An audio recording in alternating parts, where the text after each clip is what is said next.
El tema de hoy: ¿por qué la psicología es una ciencia?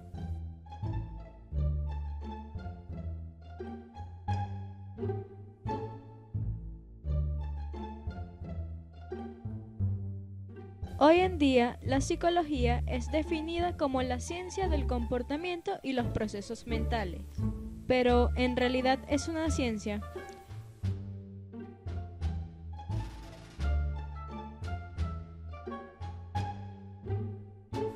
La ciencia es un fenómeno relativamente nuevo y desde que somos humanos hemos intentado comprender las acciones de los otros.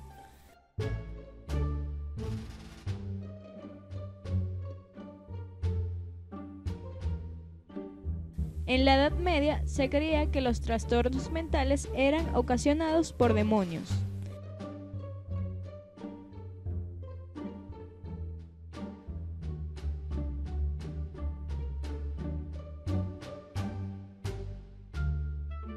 En la antigua China ya aplicaban algo muy parecido a una prueba psicológica para escoger a sus oficiales. En dicha prueba de actitud, en lugar de evaluar los conocimientos como se haría en una prueba común y corriente, se tomaba en cuenta los criterios más aristocráticos, como el comportamiento, apariencia y forma de hablar del individuo, con el objetivo de dar los cargos de importancia a los individuos que demostraran estar más capacitados que la mayoría de las personas.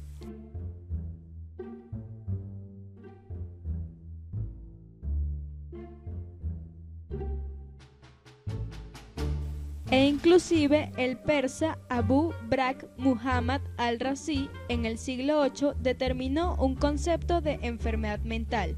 Incluso tenía una especie de consultorio psicológico. Fue uno de los primeros hombres en componer tratados de psicología y psiquiatría en el hospital que estaba a su cargo en Bagdad.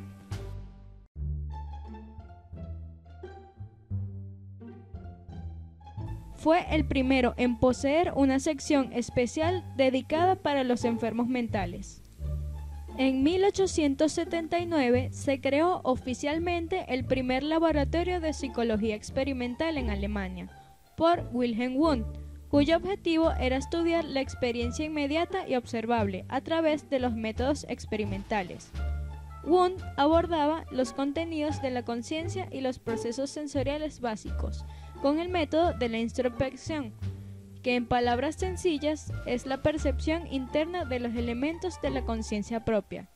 Las variables psíquicas desarrolladas por Wundt eran cuantificadas y controladas. También era un estudioso del comportamiento colectivo de los seres humanos en la búsqueda de desarrollar la historia psicológica de la humanidad, abordando la mente de los pueblos. Si bien Wundt marca el inicio de la psicología como ciencia, ya antes de él el alemán Ernst Weber había hecho estudios sobre la percepción sensorial, e inclusive Gustav Fechner había expandido su método del umbral de percepción y realizaba investigaciones de lo que hoy llamaríamos psicofísica. En la psicología, diversas corrientes de pensamiento han creado teorías para explicar los fenómenos mentales y conductuales. Algunas, como el psicoanálisis, se han distanciado tanto del estudio científico que ya se consideran disciplinas completamente separadas. Pero, ¿por qué la psicología es una ciencia?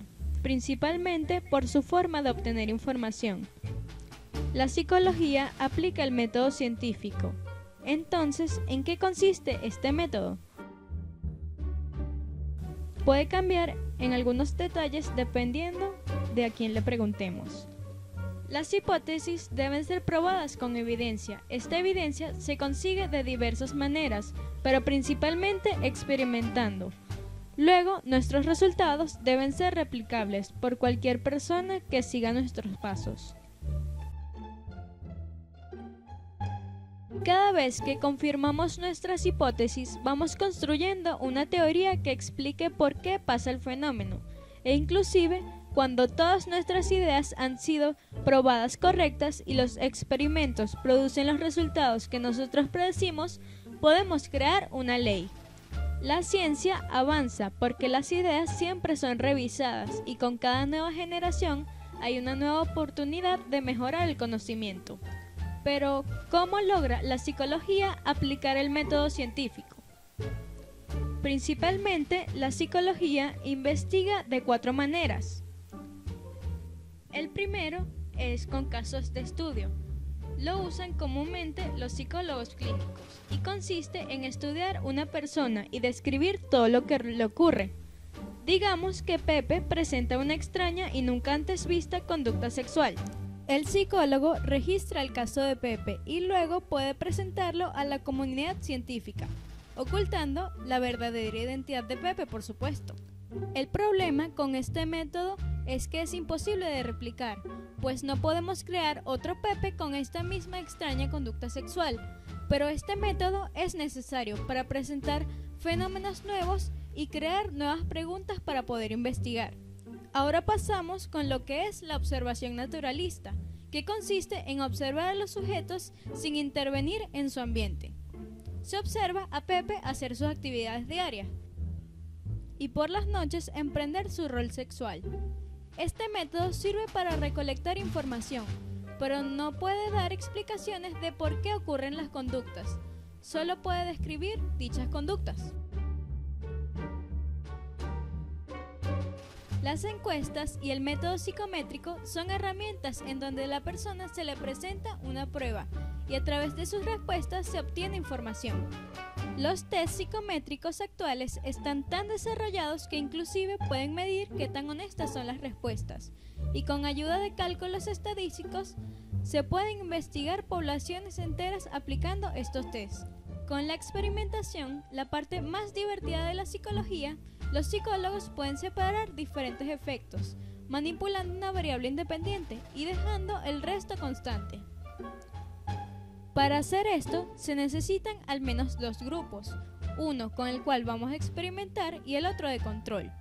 Los grupos se suelen hacer de manera aleatoria para que no influyan otras variables. No queremos que los deportistas queden todos en un grupo y que los empresarios queden en otros. Necesitamos que ambos grupos sean lo más variado posible. Los sujetos, por supuesto, no saben a qué grupo pertenecen y no saben que se está experimentando.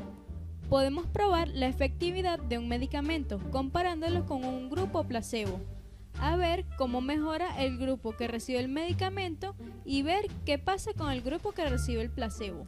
Lo mejor es que el psicólogo no sepa cuál grupo es el de control hasta el final de la investigación, para así no influir en los resultados.